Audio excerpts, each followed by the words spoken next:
menen katsoa hänen huonettaan, niin sä näet sitten, minkälaisia meidän huoneet ja huoneen pesutilat on.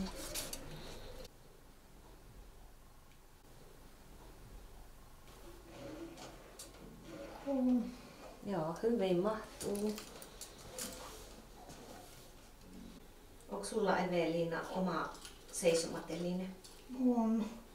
Joo, 21 neliöä on sitten tämän koko huoneen koko. No, mites monesti sä siinä seisot? Ehkä kerran viikossa. Ei. Nyt pitää kuule se laittaa tuonne kuntoutumissuunnitelmaan. No se on siellä, mutta No kenestä se on kiinni? itsestäni. Meillä jokaisella asukkaalla on paljon erilaisia terapioita. Fysioterapiaa, musiikkiterapiaa ja tosiaan Topi on lähdössä tuosta Medikan tyttöjen kanssa jumppaamaan. Lattialla. Hyvä. Ja pään pidät paikallaan.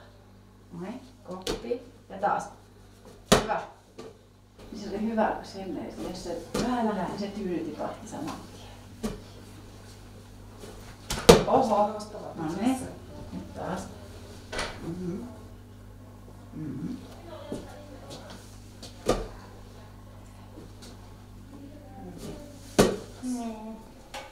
Okei.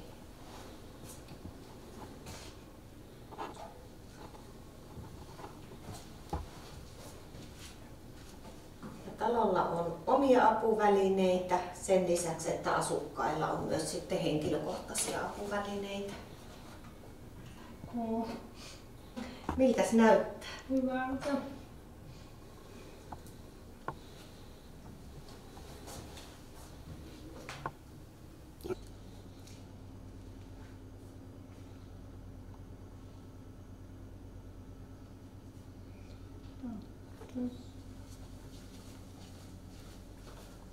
Ei.